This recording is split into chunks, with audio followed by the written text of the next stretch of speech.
Alrighty, so in this part, we get into the fun part, which is actually learning how to use all of the cinematic tools in Unreal Engine 5. So the first thing that we are going to need to do to start playing around with these tools is, of course, create a cinematic camera. So we're going to go up to the Create tab right here, down to Cinematic. We're going to drag in a cinematic camera actor. So we can just drag this in here, and then if we want to position this very precisely, what we can do is we can go to the Perspective tab here and actually change to the viewpoint of our cinematic camera actor. So we can click on that, and now we can move around the camera itself from its, and view it through its own eyes. So let's just place this kind of in here somewhere, and now we can actually start playing around with these settings. So let's make sure that we have the camera selected in our world outliner here. And then let's go down to our details panel, and we can see all these many parameters that we can use to make this look fantastic.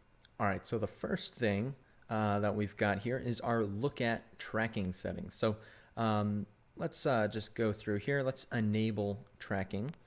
And what this is going to do is it's going to make it so that when we animate our camera to move around the scene, it'll stay focused on one specific object. So if we just grab this eyedropper right here, we can select some object and it'll start tracking to that object. So now when we move the camera, it will continue to track to that object. Now obviously this looks a little janky here as I'm moving this around and it's then snapping after I finish. But that's just because we're in the editor viewport, and once we actually start animating the movement of this camera, it's going to be perfectly smooth and really awesome. So that's what this does here. We can also change the interp speed, so we can make it so that it tracks a little slower, as you can see here. Obviously, this will all be much smoother in an actual animation and when I'm not manually moving the camera around.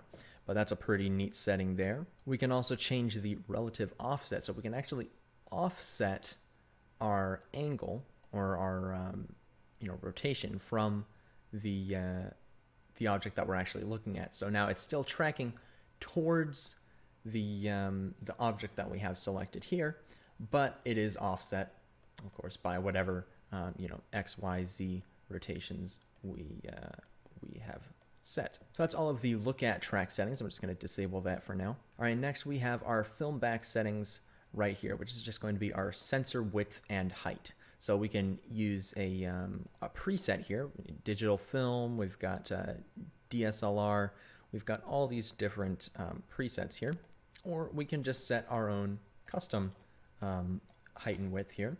Like let's say we wanted a nice cinescope aspect ratio, we could set this to like 21 by 9 here, and just have something nice like that. And next up we have some minimum and maximum parameters that we can set. So we can set our minimum focal length, max focal length, as well as our f-stop here, min and max, which we don't really need to edit for now, but if you want to, they are there. And then we have our focus settings here, and we can set manual focus, so we can actually adjust exactly where the camera focuses manually here. And we can use a sample. If we select this eyedropper, we can select a specific object to focus the camera on. We can also draw a debug focus plane, so we can just do that, and then when we are adjusting the focus distance, we can see exactly where it's focusing. So this purple plane here is exactly where the camera is in perfect focus. So we can just set this to wherever we want it. So I'm going to disable that. And then we also have smooth focus changes, which can be, that could definitely be useful. Similar to the, smooth look at settings. This will just help to give some of this stuff smoothness.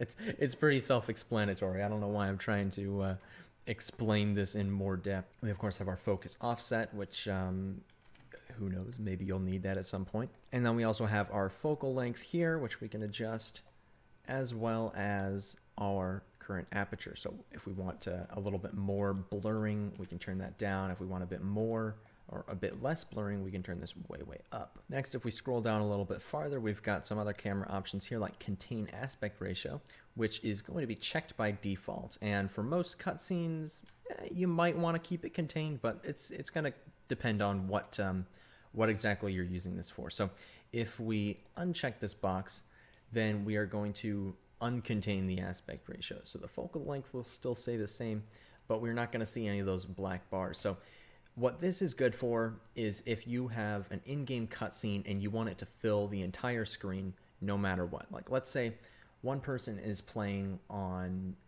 a normal HD display and another person is playing on an ultra-wide display. If you don't contain the aspect ratio, the way it is now, if it's uncontained, then it'll fill the screen entirely on any monitor that somebody is playing your game on if you're using this animation for an in-game cutscene or something. However, if you keep let's get back into our camera here.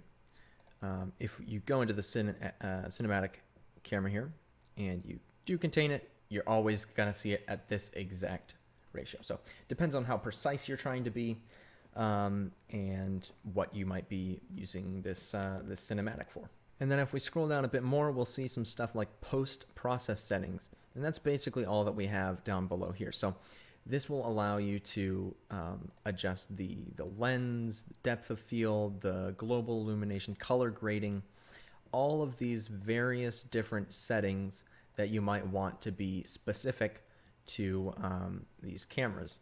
You might have one camera that has slightly different lighting or saturation than another one, and you can just adjust all of this stuff accordingly to however you want your scene to look. So feel free, as a matter of fact, I would highly recommend just going through all of these different settings here and just playing around with these, because there's so much cool stuff that you can play around with, and there's a lot of really cool scenes that you can create by just messing around with all these settings. So look into those.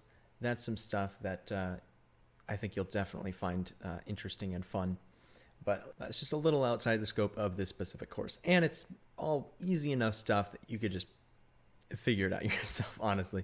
Yeah, one last thing that I believe I may have skipped over would be the focus method right here. So I played around with the manual focus distance, of course, but we can also change this to tracking, which is kind of the next kind of big thing. And this is actually pretty useful, and it's something that I use in almost all of my my cinematics. So what you do is you go to tracking focus settings, and you can select a specific actor to keep focus on.